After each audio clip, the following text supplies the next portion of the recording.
Continuando entonces con esta obra de Charles Taylor, La Era Secular, ahora acuérdense que estamos en el apartado 1, digamos el capítulo 1, en el punto 3, y aparece ahora lo siguiente, que es importante destacar algunos rasgos generales del contraste entre el antes y el ahora para ir enriqueciendo nuestra comprensión. No estamos tratando de entender de cómo llegamos a esto. Cómo es que finalmente se dieron las cosas para que nuestra experiencia de vida con respecto a la fe adquiriera, digamos, su manifestación actual. Entonces, vamos a ir destacando algunos rasgos generales de este contraste para que nuestra comprensión quede finalmente mucho más completa y mejor abordada. Lo primero que vemos es el mundo encantado, ¿no? Este es un contraste, digamos, muy importante. Porque este mundo, el mundo encantado, está constituido por espíritus, demonios y fuerzas morales que reconocían nuestros predecesores, ¿no? En ese sentido se puede hablar de este mundo encantado donde hay fuerzas que son ajenas al hombre mismo. La desaparición de este mundo encantado, consistió en lo siguiente. El único locus, o sea, el lugar de localización de los pensamientos, los sentimientos, la fuerza espiritual, es lo que nosotros llamamos mente. Este es, digamos, el paso crucial. El mundo, en pocas palabras, el mundo encantado de nuestros predecesores desaparece cuando ahora nosotros vamos a enfocar las cosas de acuerdo al punto de localización que nos refiere a nosotros mismos. O sea, va a haber una especie de interiorización completa de todas las cosas. Ahora la referencia, por ejemplo, es nuestro interior, en el sentido más amplio de la palabra, o sea, lo que en general nosotros llamaríamos mente.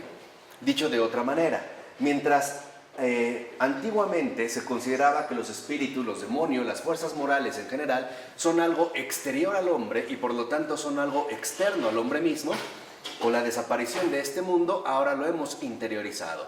Ahora consideramos que el único punto de referencia se encuentra en lo que llamamos mente. Y esta mente, que la podemos llegar a considerar incluso cósmica o de una dimensión cósmica, es la mente de los humanos. ¿Qué quiere decir? Que ya no entendemos, por ejemplo, una especie de mente universal organizativa, organizadora, sino que ahora consideramos que, en pocas palabras, todo está dentro de nosotros. Todo está en la cabeza, todo es, como hoy lo decimos de manera frecuente, todo es producto de nuestra mente, ¿no? Todo está localizado en nuestra mente. De manera que, en efecto, estos pensamientos, sentimientos, fuerzas, emociones, lo que sea, se sitúan dentro de ella, ¿no? O sea, para nosotros ahora todo está dentro de nosotros. Por ejemplo, si una persona dijera que ha visto algo, lo primero que le diríamos es que está alucinando, ¿no? Que tiene problemas mentales o que, en pocas palabras, la localización de estos fenómenos están en su interior, están dentro de su mente. Ahora, la mente, en este sentido moderno, tal y como hoy en día nosotros lo entendemos, es concebida como un espacio interior, que de hecho está constituida por la posibilidad de la autoconciencia introspectiva. Este es, vamos a decirlo así, un giro fundamental. Ahora nosotros ubicamos la mente como el espacio interior hacia el cual dirigimos básicamente nuestra introspección.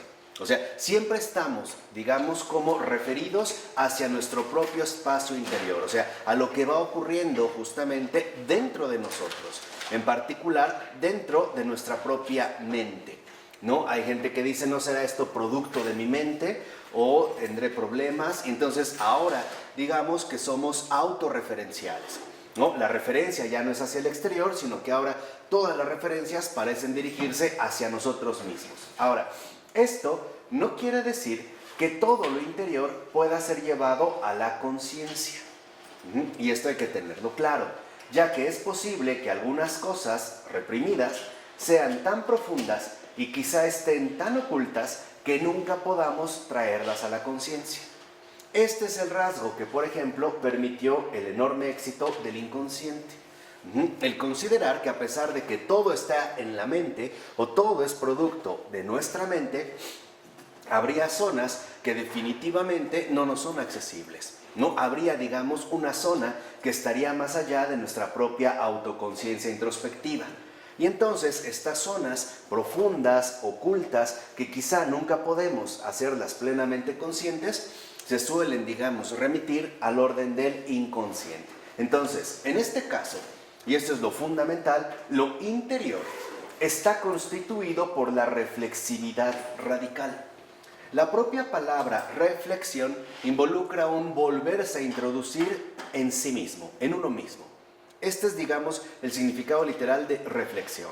Es volverse, ¿no?, a meter en uno mismo. Es hacer una flexión sobre sí mismo, ¿no? Como hacer una especie de retorno a sí mismo. Entonces, es importante este contraste, que es lo que estamos tratando de entender, porque hoy en día, en efecto, una de las carencias básicas que tenemos a nivel de cultura de Occidente, que es lo que estamos nosotros analizando en esta ocasión, tiene que ver con la falta de objetividad que hoy en día poseemos.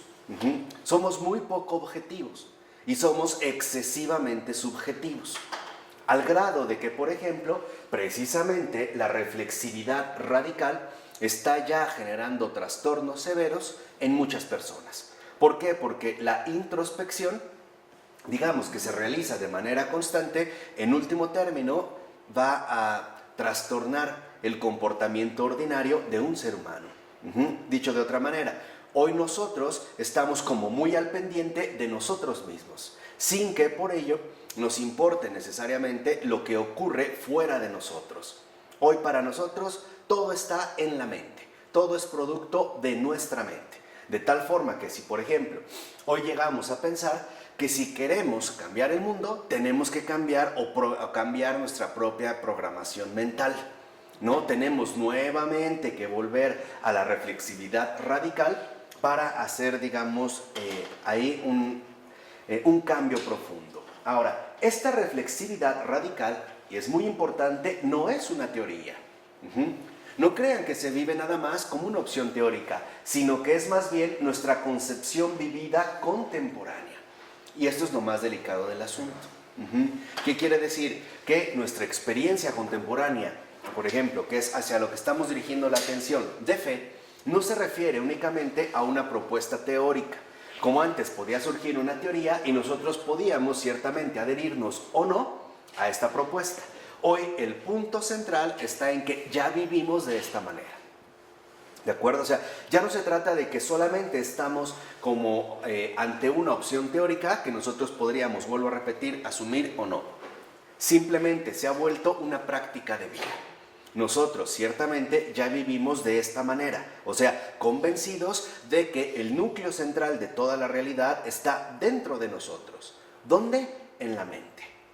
E incluso con un acento todavía más materialista, llegamos a decir que está dentro de la cabeza, porque la mente se ubica en la cabeza, particularmente en el funcionamiento eléctrico de nuestro cerebro, ¿no? En el funcionamiento cerebral.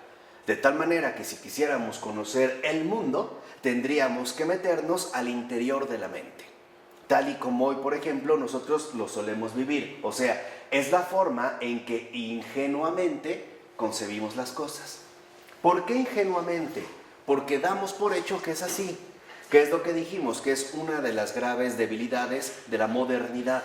El suponer que las cosas, tal y como hoy las vivimos, así son. Es más, hay personas que incluso llegan al extremo de considerar que no solo así son, sino que así deben ser y que de hecho no podrían ser de otra manera. Que todo está, digamos, dentro de la mente. O sea, podríamos decir que se trata de la interpretación de acuerdo con la cual vivimos. Y ciertamente es una interpretación. Es una interpretación que definitivamente se ha vuelto una forma de vida para nosotros. Es ya una práctica de vida para cualquiera de nosotros que vive en el mundo contemporáneo, sin ser consciente siquiera de que se trata de eso, una interpretación. O sea, vivimos bajo un montón de interpretaciones de manera bastante ingenua, dando por hecho que así son las cosas, que no pueden ser de otra manera, y entonces todas nuestras prácticas de vida se van, digamos, a conformar con este tipo de interpretación. Esta es una interpretación moderna, no es una interpretación definitiva. ¿Cómo nos damos cuenta? Precisamente en el contraste que estamos tratando de establecer entre el antes y el ahora. Antes las cosas no eran así.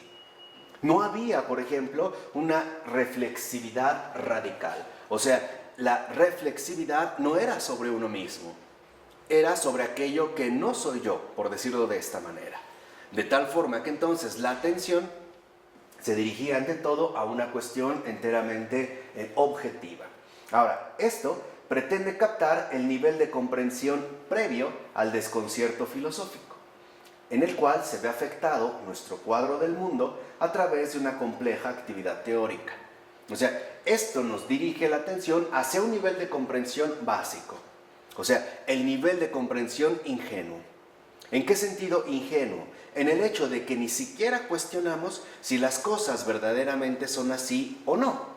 Lo damos por hecho y tratamos nosotros de adaptarnos a esta postura y vivir de esta manera.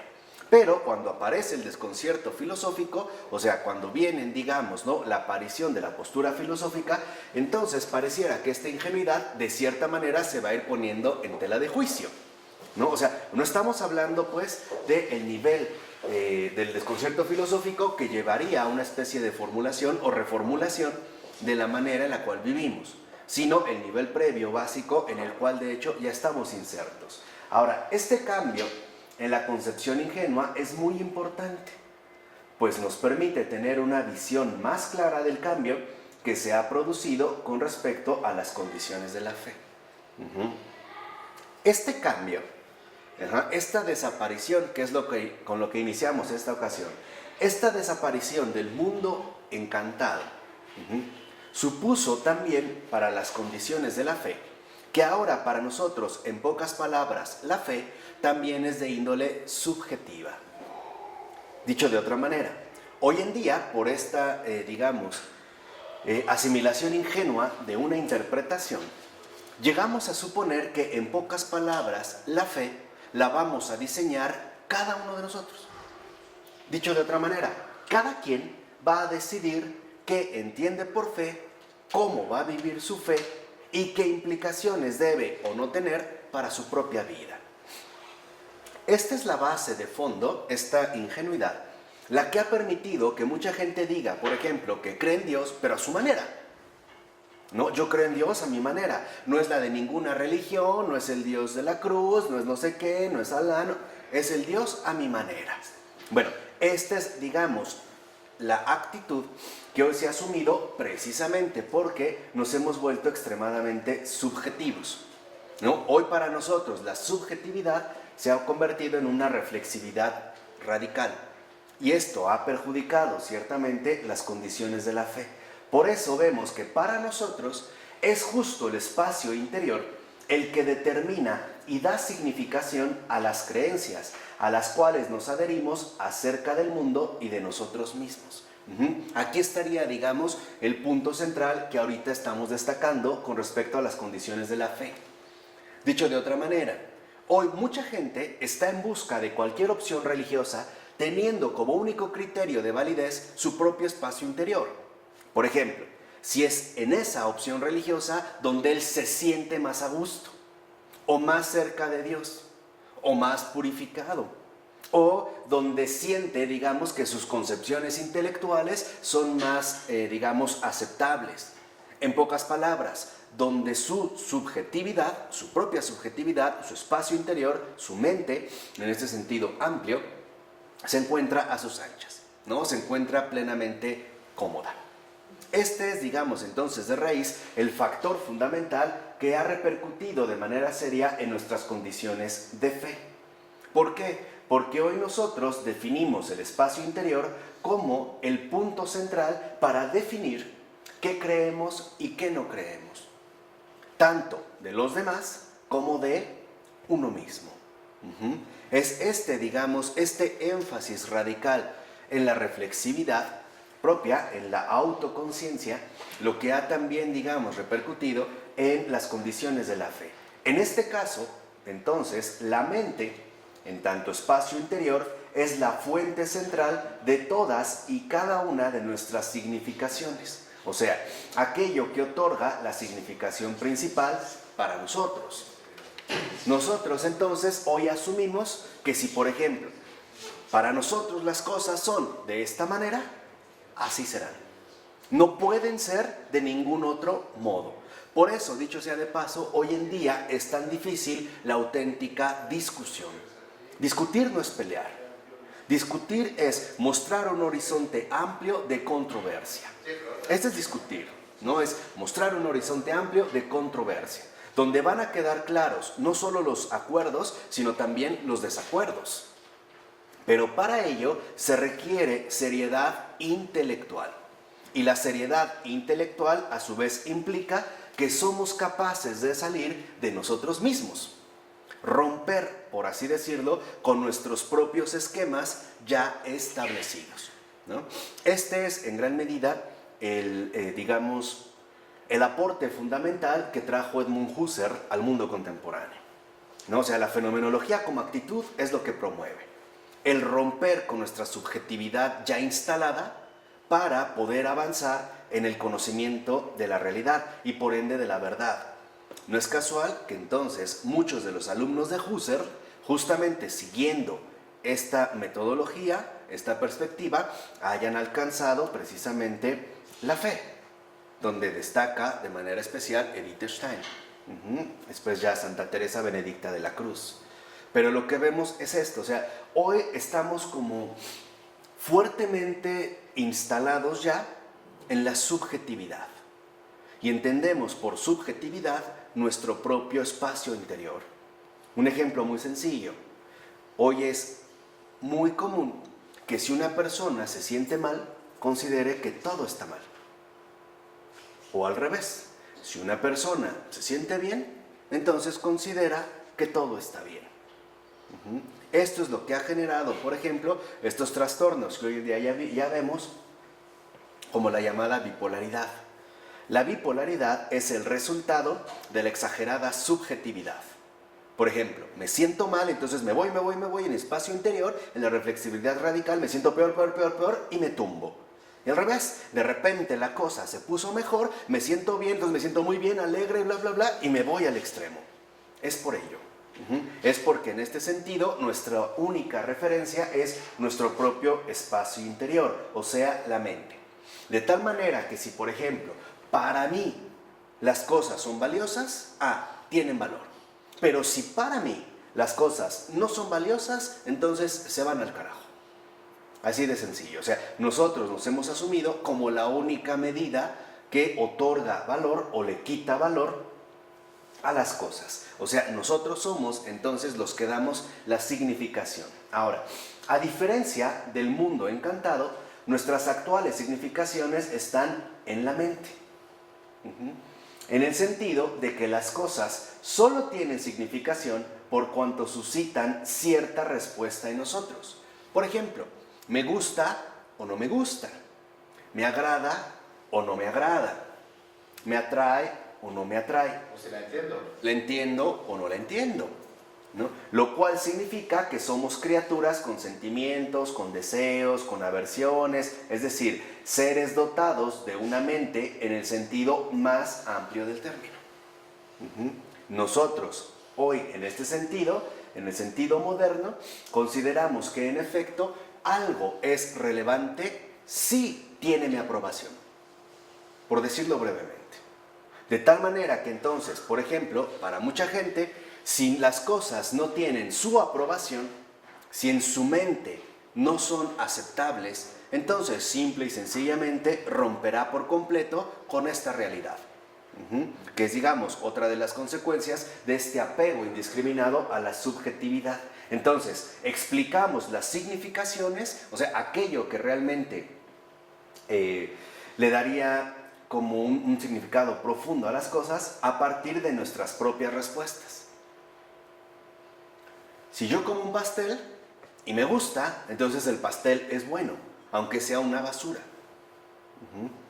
Y hoy ahí es donde entran los problemas. Es más, la gente dice, pues a mí me gusta. Yo no sé tú, pero a mí me gusta. O sea, ya establecemos barreras de demarcación donde asumimos que de hecho nunca será posible llegar a un verdadero acuerdo. Porque nuestra mente no es la mente de los demás. Por eso, si lo ves incluso en una discusión, en una conversación, ya hasta es muy común, acuérdense, es nuestra práctica de vida, que si estamos hablando de un tema, por ejemplo, no sé, política, que se dice que es controvertido.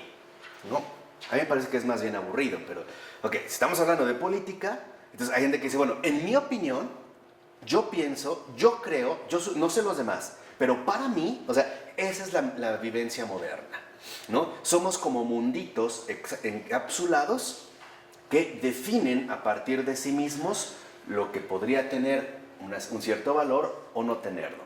Y estas respuestas que damos están dentro de nosotros. ¿Cómo me siento? ¿Qué reacción produce en mí? O sea, que dependen de la forma en que hemos sido programados o configurados en nuestro propio interior. Por eso hay gente que dice, es que no me siento bien en la iglesia, por ejemplo. Pero no está hablando de la iglesia, está hablando de su autovaloración. O sea, hoy nosotros nos hemos vuelto autorreferenciales. Si algo en mí genera una respuesta, será mi propia respuesta la que trate de configurar la realidad completa. Hemos perdido, por ejemplo, situaciones muy básicas como lo siguiente: que algo no me guste no significa que es malo, ¿eh? Y al revés, que algo me guste no significa que por ello es bueno o es aceptable. Es por eso que necesitamos recuperar la vivencia radical de la objetividad. ¿Por qué? Lo voy a adelantar. Porque la fe es objetividad. No hay fe subjetiva, ¿eh?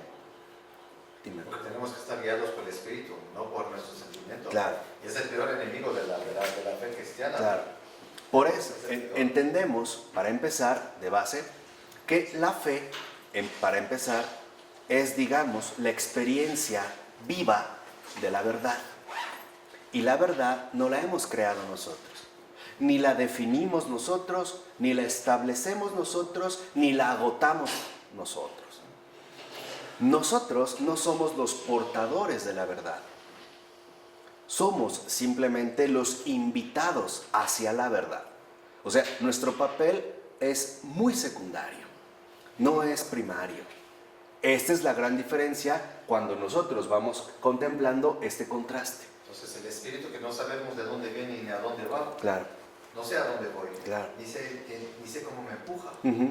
Por ejemplo, en la fe es muy fácil experimentar la verdad de la siguiente manera. Vivo cosas que no me gustan, pero que soy capaz de reconocer que son buenas. Por ejemplo, me voy a ir a un detalle muy básico. La mortificación diaria del amor propio. No me gusta, pero es muy bueno. O sea, a mí me da bases, por ejemplo, para poder crecer de mejor manera. E incluso para encaminarme de manera adecuada hacia mi proyecto vital, que es llegar a ser una persona viva, a imagen y semejanza de Dios, o sea, un santo. Esa es la vocación de cualquier persona humana. Por eso decía muy bien Edith Stein que el saber qué somos, qué debemos ser y cómo debemos llegar a serlo es la tarea más urgente de todo hombre. Y en realidad, esa es la lección principal de Cristo. Hacernos saber qué somos, qué debemos ser y cómo podemos llegar a serlo. Y esta enseñanza de Cristo, y hay que decirlo abiertamente, no crean que se reduce al testimonio evangélico, o sea, a la Escritura. Se ha expandido cada vez más a través de la Iglesia. La Iglesia es la contenedora viva de esta verdad. La Iglesia, en realidad, de fondo, lo que nos enseña es qué somos, qué debemos ser y cómo podemos llegar a serlo. ¿Qué somos? Pecadores. ¿Qué debemos ser? Hijos de Dios, santos. ¿Cómo podemos llegar a serlo? A través de una vida sacramental. Ya, así de sencillo. O sea, no es como rebuscado o entretejido, extraño, no. Pero esto es muy importante, vuelvo a repetir, porque dense cuenta que lo que nosotros estamos discutiendo son los hábitos de vida equivocados que hemos asumido. Y es justamente la fe la que nos invita a, por lo menos, reevaluar nuestros propios hábitos de vida. El hecho de que los hayamos vivido siempre no significa que sean entonces necesariamente válidos. Por lo menos, y este es un signo claro de crecimiento espiritual, por lo menos deberíamos aceptar la posibilidad de que nos hemos equivocado. ¿Se acuerdan que esto también es algo que Taylor ya había mencionado? Por lo menos considerar la posibilidad sana de que me he equivocado. Este es un crecimiento, esto es madurez, en todos los niveles, ¿no? Madurez profunda. Por ejemplo, San Agustín, por mencionar un caso, muestra ya esta madurez en sus retractaciones. En las retractaciones, lo que hace Agustín es poner claramente a la luz de la verdad los errores que ha cometido, al menos los que alcanza a ver. Decir, bueno, yo en este momento esto me equivoqué. Platón también hace algo similar, ya en su edad adulta, por ejemplo, en el libro de las leyes, por ejemplo. ¿No? O sea, pero para eso se requiere, como dijimos, honradez. Entonces, es muy importante que nosotros nos demos cuenta que las significaciones de las cosas, el peso de las cosas, el valor de las cosas, la verdad de las cosas, no depende de nosotros. No está en nosotros. Nosotros no somos la medida de todas las cosas. Ni siquiera de una sola. Bueno, ni de nosotros mismos. Señor, ya les pedí algo más. Quizás se les olvidó, pero se los dije. Se los dije claramente. Les dije, ya, sería una base con Florensky. Ahora lo que les pide es precisamente la preparación para el envío, o sea, el apostolado. Y el apostolado, en efecto, consiste en volver a comulgar con la verdad, pero hacer una comunión auténtica. Por eso creo que lo han visto que, en efecto, ¿no? Digamos, esta exposición apunta a una verdadera renovación eclesial.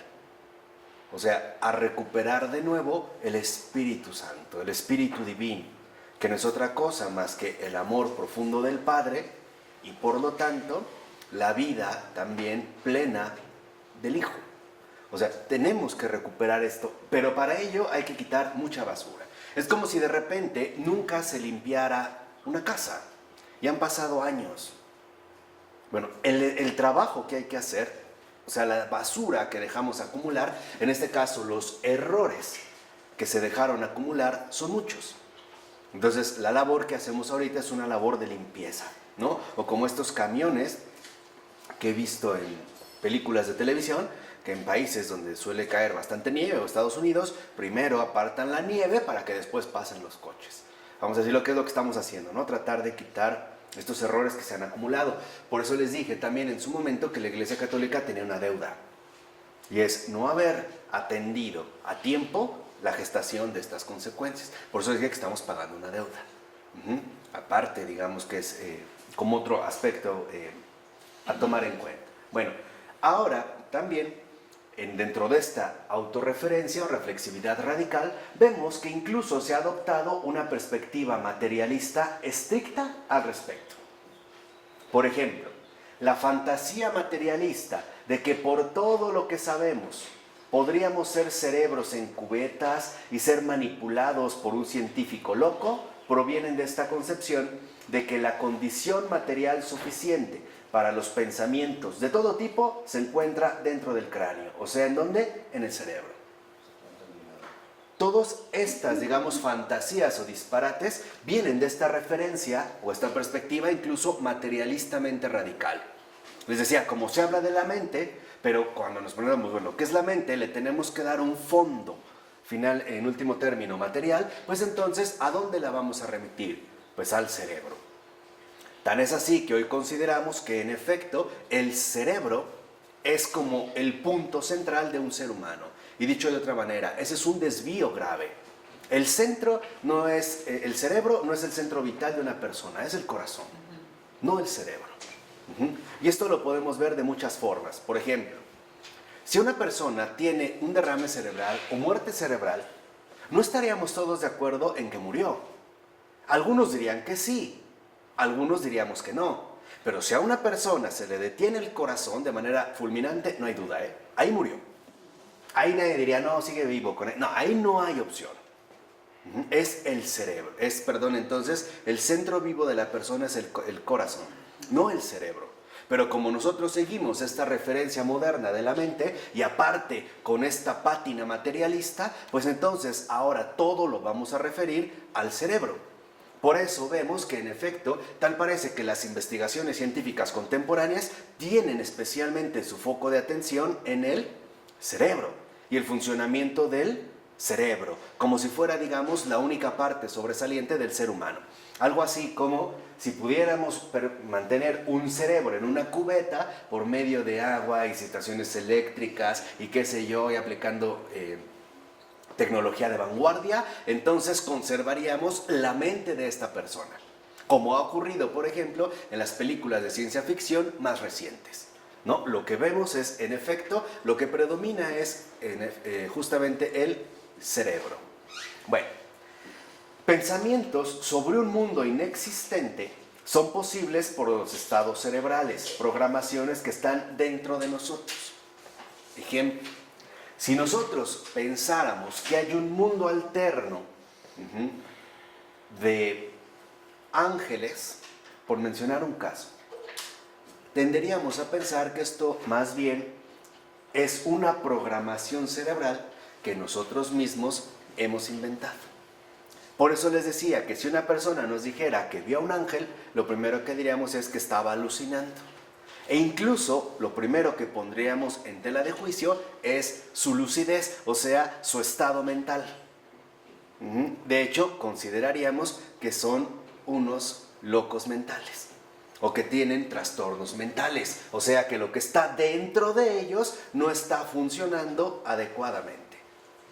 Por ejemplo, cuando me dicen, si a ti Dios existe y estás contento, qué bueno por ti, qué bueno para ti. ¿No será esto también? Sí, o sea, el hecho de que... Está en mi cerebro, si yo mi cerebro. Es tu invento. Existe, qué bueno para ti. Si tú estás contento así, tú estás bien, qué bueno para ti. O sea, lo que hoy quiero que entiendan es que alguien puede decir, por ejemplo, bueno, si tú crees en Dios, está bien por ti. Lo que esto significa es que lo que te están diciendo es lo siguiente. Esta creencia en Dios es un invento tuyo. Es un mundo que tú has inventado, pero que en realidad no existe. Todo está en tu propia mente. No sé si ustedes vieron, por ejemplo, bueno, esto se empezaba a trabajar de manera muy clara en Matrix. Matrix es como la punta de flecha que abrió en el cine, ¿no? Digamos, la propaganda básica de esta especie de idolatría de lo mental, ¿no? De esta idolatría que hacemos sobre todo lo mental. Lo mismo ocurrió, por ejemplo, en la película del Origen, donde vemos cómo se puede entrar al mundo de una persona mental, pero que en realidad no existe. Todo está finalmente, o todo es un producto de la mente. Por eso, si lo ven, al Padre Pío, por mencionar otro caso, no le creían todo lo que vivía. E incluso le llevaron a un psiquiatra, ¿no? Y los estigmas, lo primero que decían es que él mismo se estaba autoprovocando las heridas, porque estaba sugestionado. O sea, eso era producto de la ¿qué? De la sugestión. Es más, el Señor les dijo al Padre Pío, si ustedes traen un médico, yo lo que voy a hacer es desaparecer los estigmas para que no puedan ustedes intervenir. Y lo hicieron. Entonces, obviamente, la culpa recayó sobre el Padre Pío.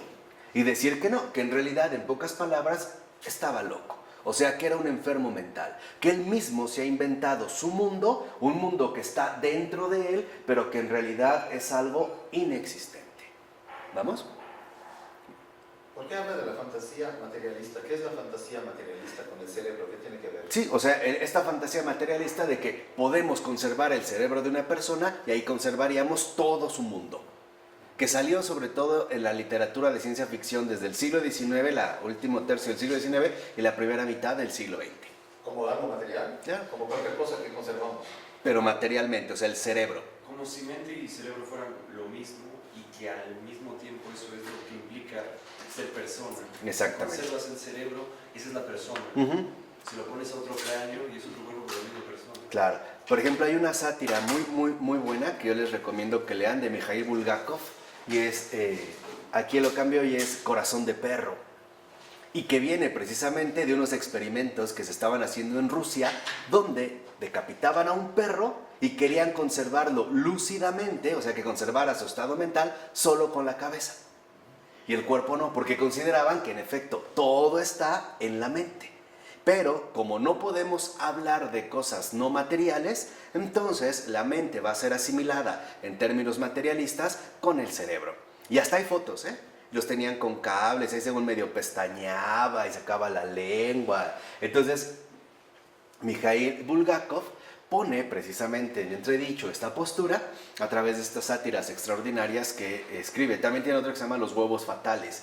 Va por allá, ¿no? O sea, va precisamente a criticar esta fantasía materialista. Bueno, pero en el mundo encantado, fíjense, o sea, en el mundo premoderno, las significaciones no están en la mente, ¿eh?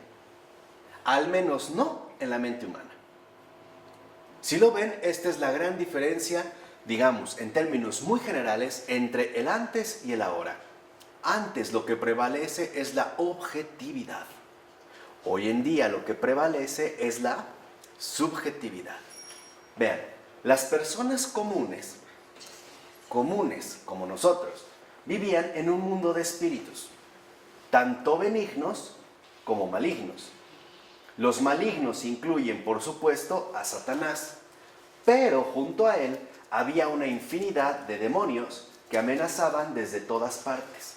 Por ejemplo, demonios y espíritus del bosque y la naturaleza, pero también los que pueden amenazarnos en nuestra vida cotidiana, como las enfermedades, las calamidades personales, los infortunios individuales, los accidentes cotidianos, etc. Para ellos era claro que todo esto no era producto de la mente. Es más, alguien podría decir, yo no creo en brujas, pero existen. ¿Sí me explico? ¿Ven la diferencia o no? No era subjetivo, o sea, ellos no eran la medida de evaluación, ellos no son los que aportaban en este caso las significaciones. Pero también, del lado de los buenos, hay numerosos agentes espirituales, y no solo Dios, sino también sus santos, a quienes se les reza, y cuyos santuarios son visitados en ciertos casos con la esperanza de obtener una curación, o para agradecer una curación por la que ya se ha rezado y que ya ha sido otorgada, o para pedir protección frente al peligro externo, por ejemplo el mar, que en gran medida es también lo que hoy en día mucha gente suele hacer, ¿no? Hay templos particulares donde la gente asiste a solicitar una determinada ayuda, o bien a mostrar, por ejemplo, un gesto de gratitud, ¿no? De agradecimiento. Entonces, esto lo hacemos, nadie diría, por ejemplo, a ver, es que yo me voy a mentalizar para que no haya una tormenta en mi viaje en barco. Pues no, o sea, sabemos que esto no está dentro de nosotros. Entonces, habría una referencia hacia la exterioridad.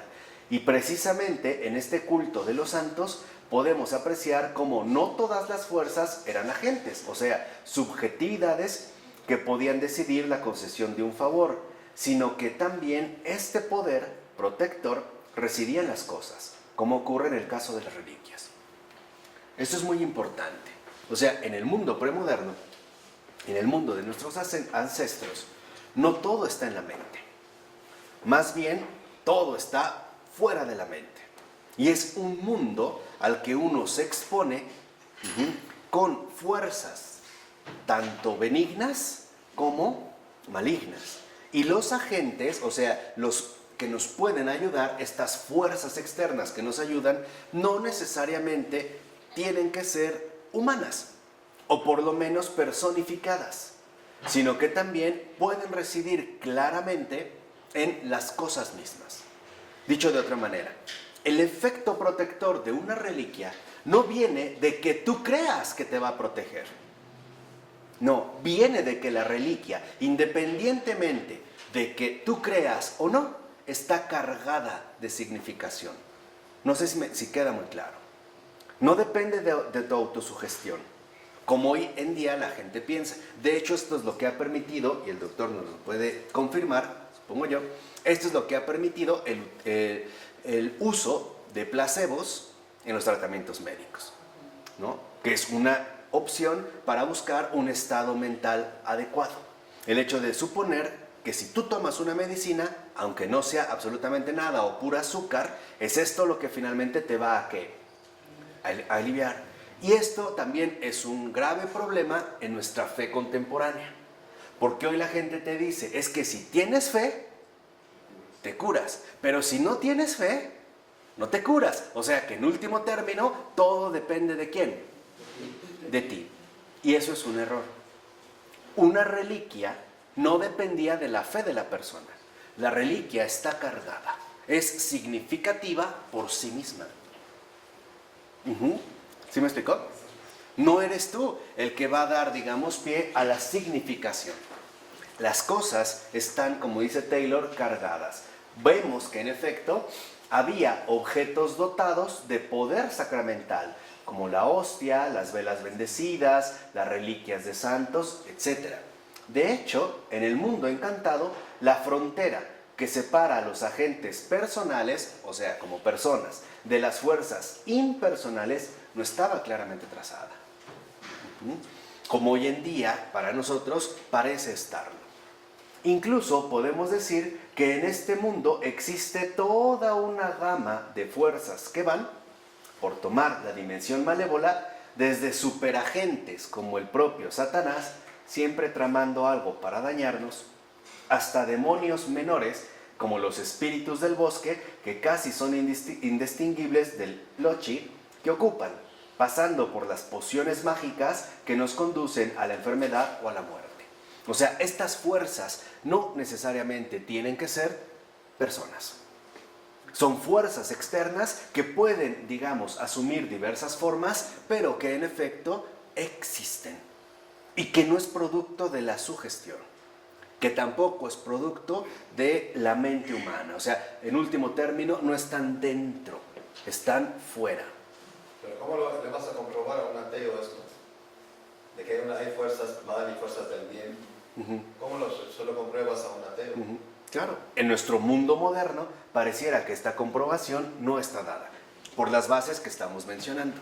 Es como cuando decimos el credo, que lo decimos y no estamos mucho conscientes, que decimos creo en lo visible, en lo invisible. Y lo invisible, claro. En estas dos dimensiones Estás amplias. confesando que crees en lo visible y lo invisible. Porque básicamente lo que hacemos en el credo es confesar que llevamos una vida de fe. Ajá.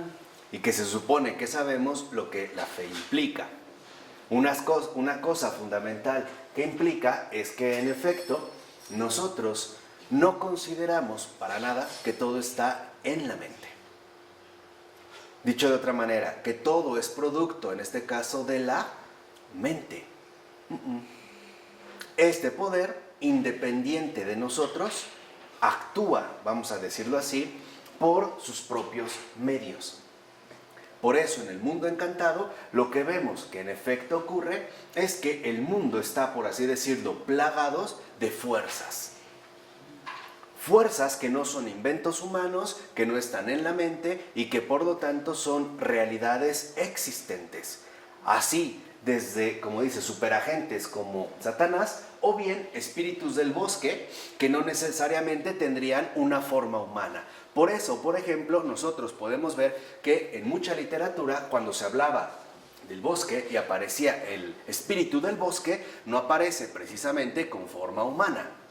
Puede adquirir una forma muy diferente a la humana, pero eso no significa que es irreal, ¿no? Porque hoy nosotros podemos decir que un cuento de hadas es algo irreal. De hecho, lo utilizamos como sinónimo, ¿no? Ese es un cuento de hadas. O sea, eso lo que estamos afirmando es que en último término no existe.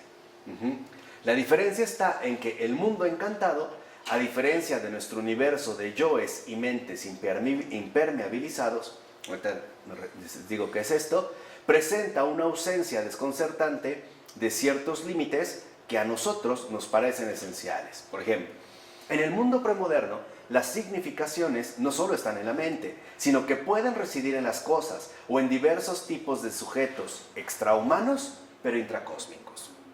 Por ejemplo, un ángel es extrahumano, pero es intracósmico, no es un extraterrestre que viene de otro cosmos, de una realidad distinta. Forma parte entonces de un universo global, ¿no? De un universo único. ¿Vale? ¿Vamos aquí bien? De hecho, si examinamos dos tipos de poderes que poseen estas cosas sujetos, podemos establecer el contraste con el hoy en dos dimensiones. Y esto es lo que ahorita vamos a destacar. Y dicho sea de paso, ¿Qué son estos yoes o mentes impermeabilizados? Es el término que emplea Charles Taylor para decir que nosotros suponemos que en efecto estamos impermeabilizados para recibir alguna influencia exterior. Como cuando en una casa impermeabilizas el techo, es para que no se filtre el agua, o sea, para que no entre nada de agua. ¿Por qué? ¿Por qué estamos impermeabilizados? Porque nosotros consideramos que nuestra mente es la fuente a partir del cual brota todas las significaciones y por ende también toda la realidad. Y no estamos dispuestos a aceptar que algo se cuele en nosotros o que algo ejerza una influencia profunda en nosotros. ¿Vale? Porque para nosotros, como lo hemos venido mencionando, todo está en la ¿qué? En la mente, ¿no? Si tú te programas en tu mente que te va a ir bien, te va a ir bien. Pero si tú eres negativo con pensamientos negativos, te va a ir ¿qué? Mal. Una cosa es segura. Pienses positivo o negativo, te va a ir bien y mal, ¿eh? Lo que tengas. O sea, este es un engaño.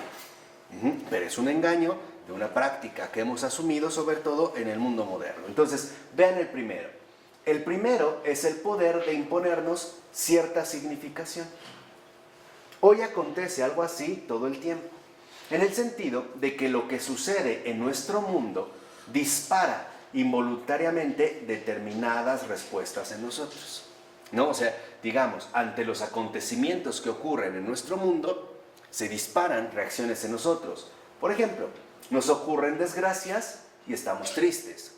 Nos ocurren grandes acontecimientos y nos regocijamos, ¿no? Hay todavía como una cierta relación. Pero la forma en que las cosas con poder, o sea, con poder de, digamos, tener en nosotros o imponer en nosotros una cierta significación, nos afectaban en el mundo encantado, no tienen analogías con nuestra concepción de hoy. Para hoy, para nosotros, las cosas del mundo, o sea, aquellas que no son ni seres humanos ni expresiones de los seres humanos, están fuera de la mente, ¿no? ¿Qué es lo que les decía? Por ejemplo, todo lo que nosotros concebimos que está dentro de la mente y que es nuestra postura moderna, tiene necesariamente la forma humana. Por ello, no es casual que por mucho que se quieran alterar las figuras, los extraterrestres tienen rasgos humanos básicos. Por ejemplo, extremidades, medios de respiración, ojos, o una nariz o una boca, ¿no? O algunas extremidades raras. O sea, ¿por qué? Porque los consideraríamos entonces que entrarían todavía como, digamos, aceptables para nuestro mismo contacto. Pero todo lo que no tiene forma humana estarían entonces fuera de la ¿qué? De la mente. O sea, sería algo inexistente. Como los fantasmas, ¿no? ¿Ves fantasmas? Estás alucinando, eso no, eso estaría, digamos, fuera de la mente. Ahora, claro que pueden incidir sobre nuestra mente a su manera, básicamente de dos maneras. Podemos observar estas cosas y en consecuencia cambiar nuestra perspectiva del mundo, o vernos estimulados de formas en que de otro modo no lo estaríamos. Por ejemplo, una persona insiste que los fantasmas no existen. Y en un momento, ella afirma, esta persona, que ha visto un fantasma. Bueno, esto puede producir que en efecto cambie su perspectiva del mundo.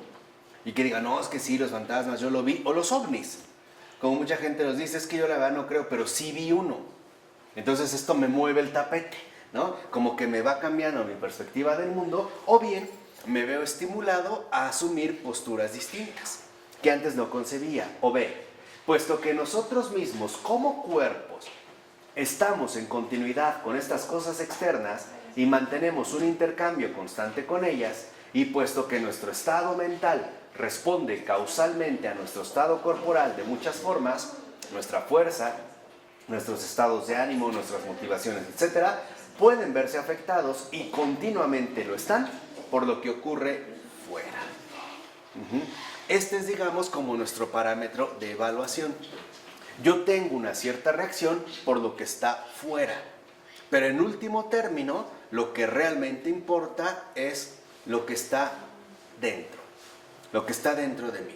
O sea, la manera en la cual yo voy a reaccionar en mi mente.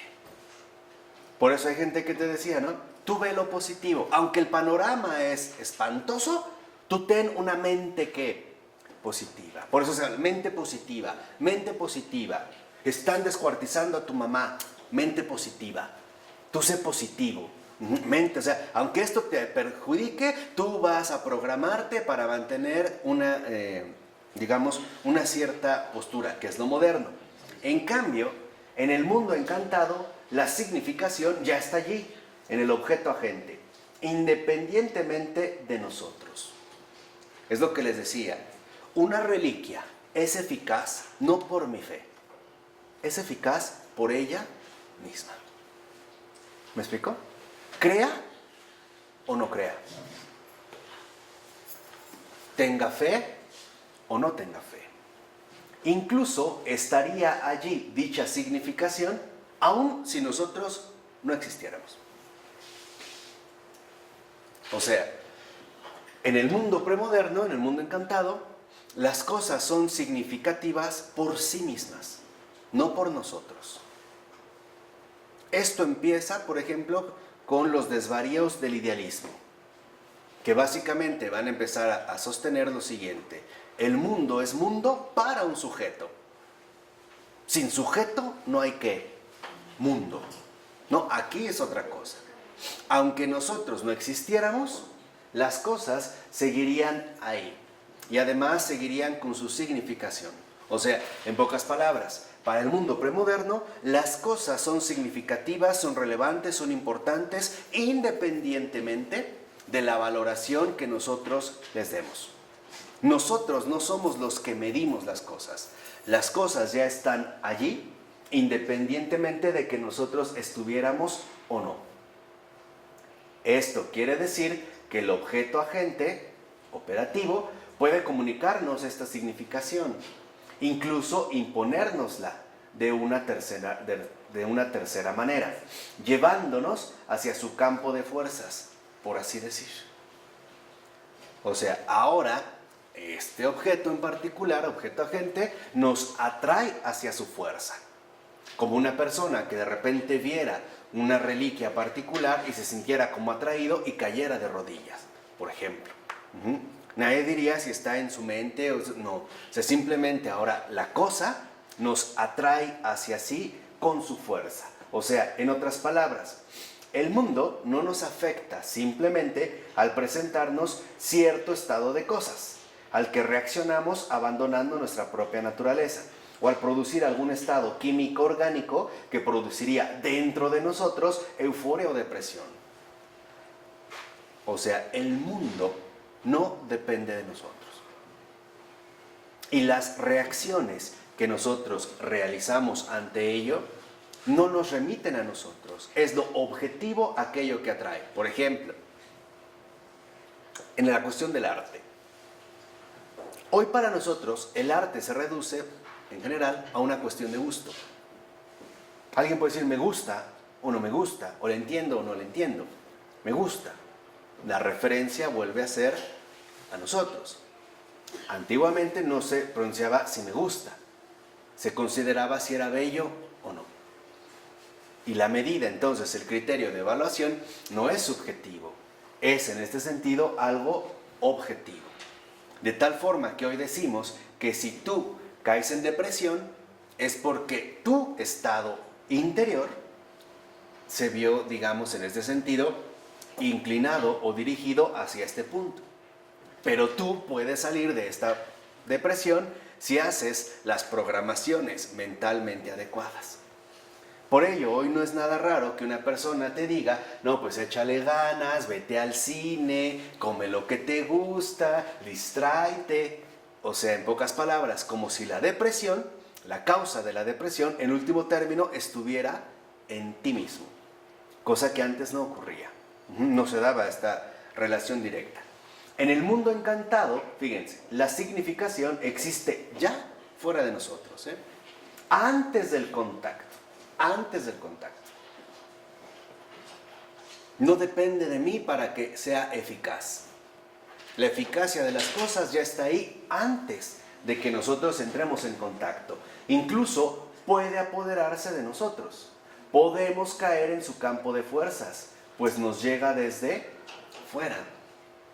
Por ello, fíjense, lo voy a tratar de poner con una imagen.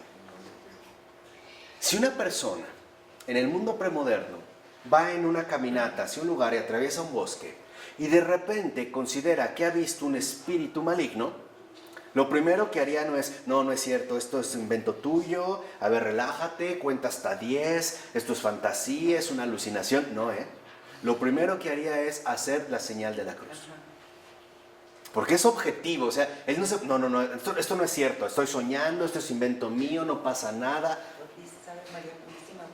Claro, por eso se hacía o la señal de la cruz para ahuyentar esta realidad que ahí está, o se invocaba el nombre del Señor.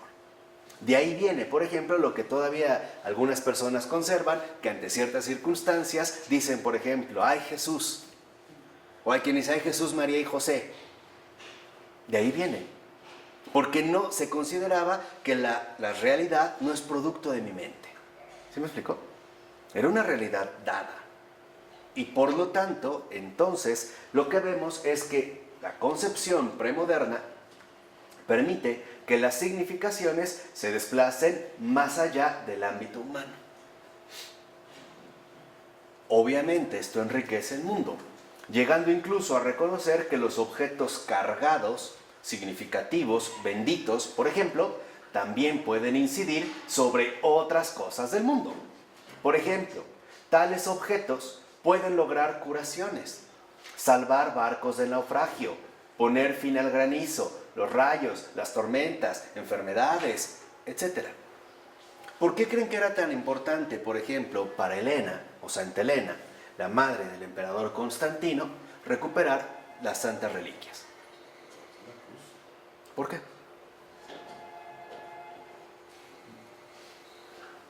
¿Ven cómo ya no lo entienden tanto? Ahí se ve nuestra... ¿Por qué? La significación y la energía que tenía. Claro, por sí misma. Sí mismo. No era que fuera creyente, o sea, se reconocía que por sí misma, entonces, en efecto, este objeto estaba cargado de poder. Y no era el sujeto el que le va a otorgar ese ¿qué? Poder. Ese poder. Lo que sí quiero que entiendan es que en el mundo premoderno, los objetos son significativos por sí mismos. No es el sujeto el que le va a dar esta significación. El objeto simple y sencillamente es significativo por sí mismo. Por ello no era nada raro que se buscara tener algún tipo de reliquia particular. ¿Por qué? Porque esta era una protección para, básicamente, circunstancias muy concretas o circunstancias muy precisas. Hay gente que incluso buscaba, aunque fuera, tocar un objeto. Esto lo vemos, ahorita me estoy acordando, también en pleno siglo XIX ya, con el santo cura de Ars. Luego la gente iba con él y se metía a la sacristía, donde tenía su cepillo, el poco pelo que tenía, y agarraba los pelos que encontraba, precisamente como reliquias. O, lo estaban confesando, salía, se le acercaban y ¡paz!, le cortaban un cacho de la estola, por ejemplo, o de la sotana, y decía, si de por sí no tengo, ¿no? Y dejaban así, o arrancaban hojas de su devocionario, pero es por ello, entiendan, o sea, no es porque los pelos del santo cura de Ars, los cabellos del santo cura de Ars, tienen poder porque yo les tengo mucha fe, les tenga o no, los objetos tienen significación, es decir, están ¿qué? Cargados. Hoy en día no pensamos así.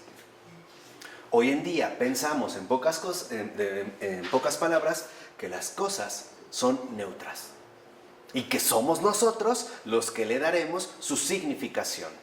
Yo tengo fe en ello, entonces esto sí me ayuda o me cura. Yo como no creo, entonces no sirve absolutamente para nada. Pero ese es un contraste muy distinto. Ahora, estos objetos tienen lo que solemos llamar poderes mágicos. Y entendamos, por poderes mágicos se está entendiendo poderes reales no humanos. No humanos, entiendan, no estamos haciéndolo desde la perspectiva moderna, sino poderes no humanos. Por ejemplo, Objetos benditos, como reliquias de santos, la hostia, las velas bendecidas, el agua bautismal, etc., están llenos del poder de Dios y pueden hacer algunas de las buenas cosas que hace el poder de Dios, como curar enfermedades y combatir todo tipo de desastres. Las cosas están cargadas, son en este caso significativas.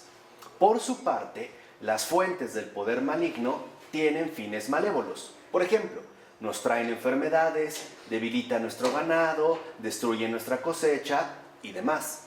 De este modo, en el mundo encantado, las cosas cargadas pueden imponer significaciones y producir resultados físicos proporcionales a sus significaciones, no a lo que los hombres determinan. No era así. O sea, el mundo premoderno, el mundo encantado, funcionaba entonces de una manera muy diferente a la cual hoy en día lo hacemos nosotros. Y entiendan, este contraste es para que nos permita que nos quede muy claro que se trata de vivencias, son experiencias prácticas de vida. Esto no era una teoría, era una vivencia común y corriente. Era básicamente la vivencia que ordinaria. Por eso, por ejemplo, si de repente un campesino pasaba afuera de la parroquia, sabía que ahí hay un objeto cargado, por ejemplo la hostia. ¿Qué hace? Se quita el sombrero. No es de que yo, si creo está, si no creo no está. No, creas o no, ahí está. Esta es la gran diferencia. Por eso, para nuestros predecesores era tan importante el no perder de vista la significación de las cosas. No eran ellos los que ponían la medida. Por ejemplo, si ellos buscaban una reliquia para protegerlos en cierta situación, les decían, pero tengan fe, hermanos, tengan fe, como hoy hacen en ciertas sectas. Todos tengan fe, miren, milagros, se para, camina. No. Lo que decían es, por favor, tráiganos la reliquia. Tengamos o no tengamos fe, la reliquia hace su chamba. ¿Sí me explicó? Porque está cargada. Como el arca de la alianza. Tiene significación. Entonces no es el conocimiento, es el reconocimiento. Claro. De hecho, ¿Qué es lo que, exacto. O sea, no se trata de conocer, se trata de reconocer que ahí hay algo. Y que este algo, en efecto, tiene una significación propia, independientemente de mí. Por ejemplo, puede ser que en el mundo encantado había gente que le hubiera gustado no creer en Satanás, pero no por ello decía que no existía. Sabía que existía. Y por eso eran cuidadosos en el modo en el cual se daban este tipo de relaciones con las cosas. A esto es lo que se le podría denominar influencia y poder causal. Esto es muy importante. Lo cual significa que las significaciones no están ni exclusivamente en la mente, dentro ni fuera de nosotros. Son más bien, por decirlo así, correlacionales.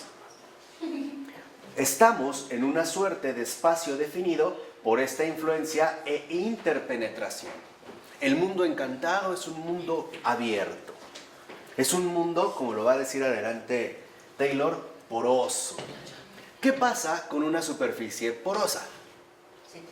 Se filtra, o sea, había comunicación. En pocas palabras, había comunión, interpenetración. Las personas no estaban impermeabilizadas, como hoy nosotros queremos suponer, como a nosotros hoy nos gusta pensar. No es así. Lo que vemos es que, empleando una imagen para este caso, podríamos decir que la frontera entre uno y otro, entre lo interior y el exterior, es porosa. Hay vinculación. Y esta porosidad se pone claramente en evidencia en el temor a la posesión. Independientemente de que yo crea o no, puedo ser poseído. Porque este objeto es un objeto significativo, real. Aunque yo definitivamente no crea. Hoy, aprovechando el cine, si alguno de ustedes vio la película Estigma, verán que lo que se establece de cierta manera es esta porosidad, porque la mujer que recibe no, esta posesión no cree. No cree, pero no obstante es afectada por esta realidad que ella definitivamente no acepta, o en todo caso no asume, ¿no? Sería para ver esta porosidad. O sea, el mundo encantado es poroso. Lo interno y lo externo están siempre en una relación continua. Incluso podemos decir que no está claramente definido dónde está lo interior y a partir de dónde empieza lo exterior. Como hoy nosotros sí queremos imponer. No, pues todo está en la mente y ya lo demás es inexistente. Queremos establecer como una barrera nítida. Pero igual que la película del exorcista, ¿no? Porque son la madre y la hija que no son creyentes, pero la hija juega con la ouija y después ya es cuando se mete. Claro, por eso muchos llegan a considerar que, por ejemplo, el juego de la ouija produce una especie de alteración mental o sugestión, pero no es así. ¿No? Es porque hay objetos que en efecto siguen siendo significativos. ¿Entiendes? Están cargados, pero negativos. Claro, por eso el temor a la posesión tenía mucho peso en base a esta porosidad. Hoy no. Hoy tenderíamos a pensar que en efecto eso no es más que producto de una mente alterada. Hay duda, ¿por qué? Porque definitivamente no se ha podido erradicar la significación de las cosas. Por una simple razón, porque las cosas son cosas, están ahí, nos guste o no. Y hemos visto que definitivamente no depende de nuestro propio estado mental o de nuestra propia programación para que las cosas resulten como nosotros quisiéramos. Por ejemplo, vean, para ellos estaba claro algo, y es cierto, los demonios pueden apoderarse de nosotros. Sí pueden, la posesión es un hecho. Y lo vemos desde Jesús, o sea, no es nada nuevo. Jesús expulsó demonios. Es más, de María Magdalena expulsó 7. O sea, no era que no era uno, 7, o sea, estaba muy cañón. Ahí la posesión es real. Y de hecho, por ejemplo, hace 5 siglos, muchas de las manifestaciones más espectaculares de la enfermedad mental, lo que hoy definiríamos como comportamiento neurótico o trastornos mentales, eran atribuidas a la posesión, como en los tiempos del Nuevo Testamento. ¿Qué hacía un endemoniado? Podía echar espuma, bocanadas, ¿no? Una fuerza desproporcionalmente inusual, etcétera, etcétera, en cuanto a sus comportamientos. O sea, esto no se consideraba que en efecto era reprogramar su mente, como lo quisieron hacer, por ejemplo, en la influencia psiquiátrica a partir de las escuelas vienesas en el siglo XIX ya. Alguien tiene un comportamiento raro, está endemoniado. Bueno, entonces lo que vamos a hacer es reprogramar su mente. ¿Cómo? Con electroshocks, con trepanaciones, con amarres, o sea, doblegar finalmente su mente, porque consideraban que no estaba poseído, que estaba enfermo mental. Es que tenía que ver tiene que ver esto con la manera en la cual se da la comprensión de la realidad. Y esto es fundamental. Por ejemplo, una curación disponible para este estado era apalear al paciente. Con la idea, y estamos hablando desde incluso los tiempos del Nuevo Testamento, hace 5 siglos, con la idea de que si esa morada se volvía intensamente incómoda, se inducía al demonio a tener que abandonarla. San Benito, por ejemplo. Por eso, San Benito, si de repente sentía que, por ejemplo, la lujuria o la concupiscencia, este espíritu maligno se quería apoderar de él, él iba y se revolcaba en espinas, o en rosales, o en piedras, considerando que si en efecto esta morada que quería ser poseída era incomodada de manera drástica, entonces el que ahí quería apoderarse se tendría que ir. ¿Y se iba? Sí. Ahora entienden por qué a veces la flagelación.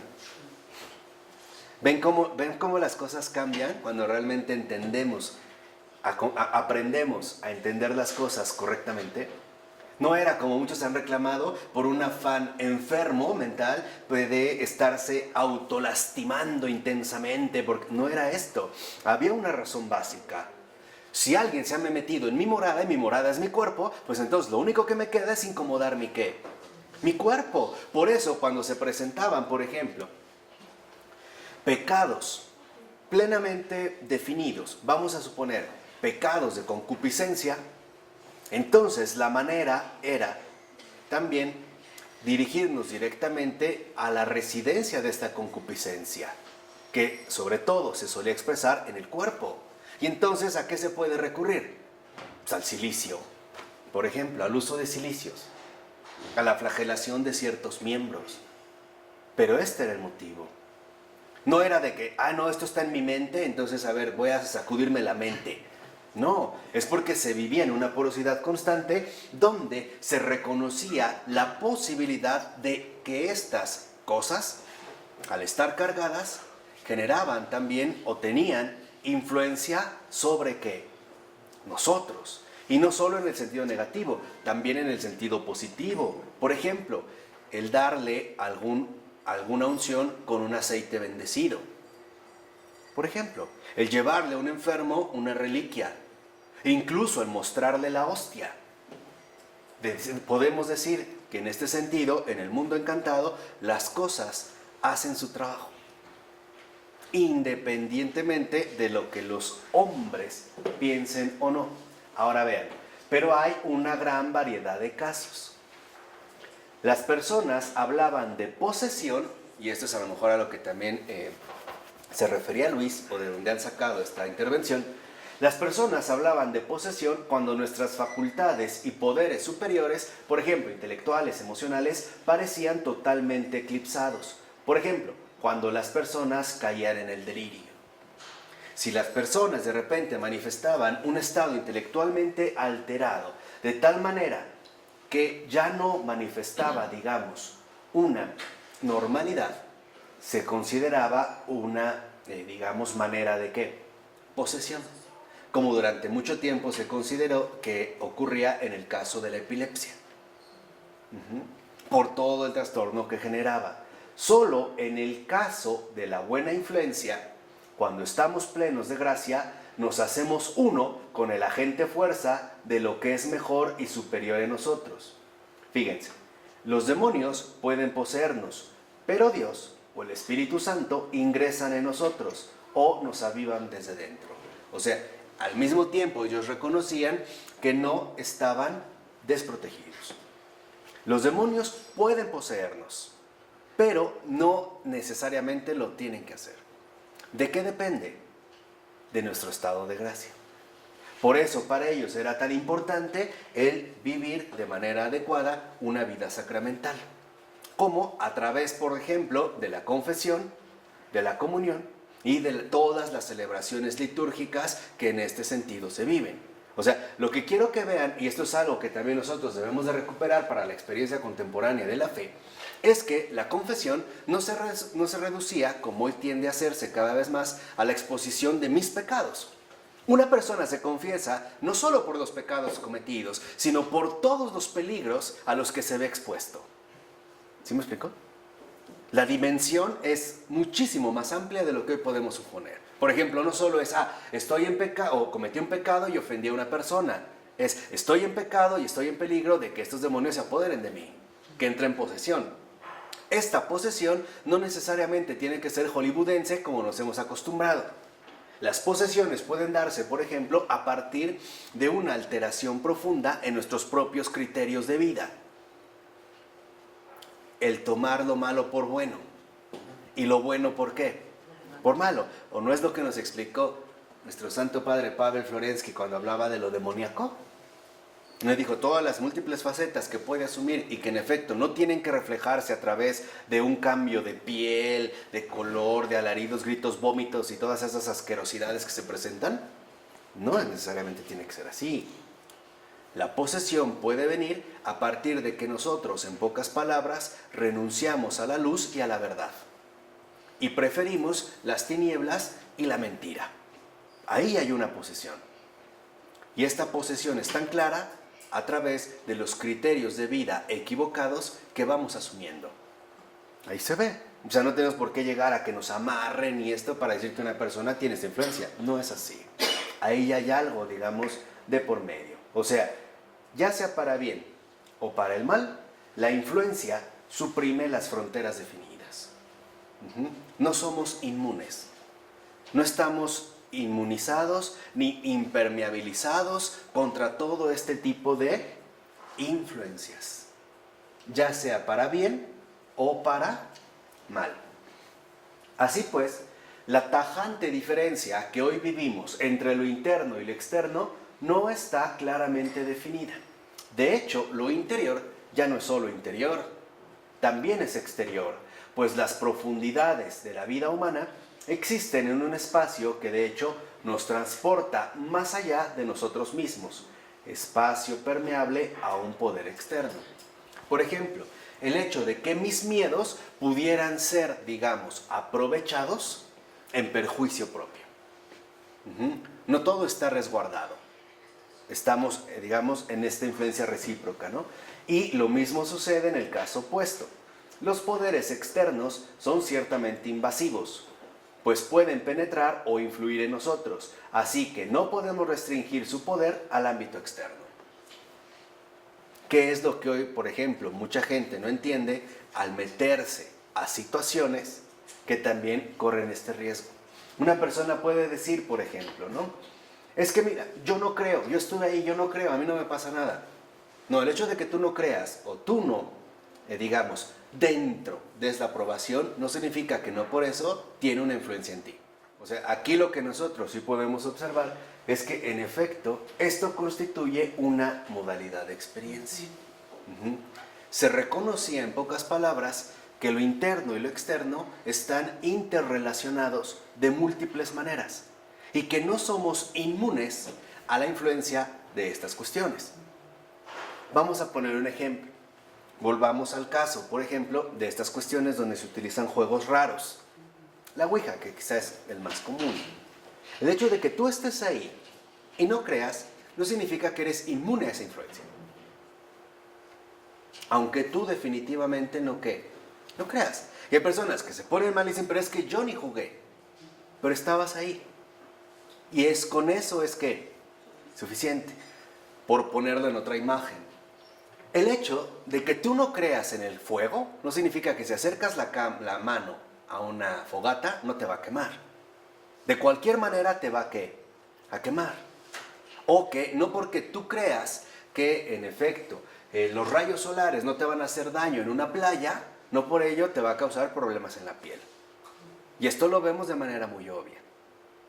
O sea, lo que debemos de recuperar es esto, digamos, importante. La modalidad de experiencia fundamental para nosotros es muy básica. Entre lo exterior y lo interior hay siempre una compleja interrelación. No podemos aislar, como ha querido lo moderno, lo exterior de lo interior, considerando que nos podemos inmunizar de la influencia exterior si yo en efecto me impermeabilizo o quiero vivir como un yo impermeabilizado de todas y cada una de las influencias que exteriormente se estén presentando. Lo que quiero que entiendan es muy sencillo y esto es fundamental para la vida de fe. Yo, lo crea o no, las cosas me afectan. Lo quiera o no, las realidades me afectan. Me guste o no. No puedo ser inmune a la realidad misma, que como lo hemos visto, en efecto, son realidades cargadas. Y que también, lo que dijimos, tienen un poder causal y también, ante todo, tienen un cierto poder de influencia. Es un poco lo que pasa con el cigarro. Si tú estás en un lugar donde la gente fuma y tú no fumas, aunque no fumes, el olor te queda, ¿eh? Y más cuando es un lugar cerrado, te puede oler la ropa, aunque tú no fumes. Pero esto no quiere decir que eres inmune a su influencia. No, me voy a mentalizar para que el humo del cigarro en mí no se pegue. No, te guste o no. O si vas a una carne asada, sales oliendo a carbón. Lo que pasa en México es a veces muy común en taquerías, ¿no? Te guste o no, sales oliendo a suadero, chicharrón, gordita, guacamole, pico de gallo. No sé, ¿te guste o no? ¿Alguien quería decir algo por aquí? Por ejemplo, el ateo le molesta hablar de Dios o ver gente creyente. Le molesta el hecho de ver gente creyente, le molesta. Claro. Le molesta porque no puede digamos, rechazar por completo Lo exterior. lo exterior. No se puede. A ver, es como una vez ocurrió con Joseph Stalin. Cuando empezaba a tener una derrota en particular, iba con su hija y de repente levanta el puño amenazante y dice, pero vas a ver, Dios, me la vas a pagar. Y voltea a su hija y le dice, ay papá, pero si Dios no existe, ¿a quién le hablas? Eso es lo que le habían enseñado, ¿no? No se puede evadir. Y por cierto, la hija de Stalin se convirtió, ¿eh? Y se convirtió al catolicismo. Ah, sí. Sí, y eso da una gran esperanza, ¿eh? Muy fuerte. Es algo extraordinario. Aún viva, me parece. De ella, pero es realmente extraordinario, ¿eh? Entonces, es muy bueno que nosotros nuevamente busquemos recuperar esta modalidad de la experiencia y que volvamos a tratar de incorporar a nuestra propia vida personal esta sana objetividad que nos invita, en último término, a asumir la experiencia de la fe como una contemplación de realidades.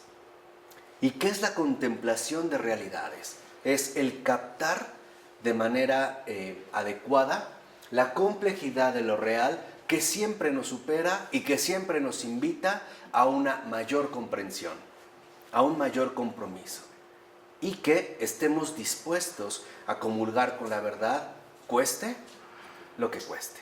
¿De acuerdo? Vamos a dejar así. En nombre del Padre, del Hijo y del Espíritu Santo. Amén.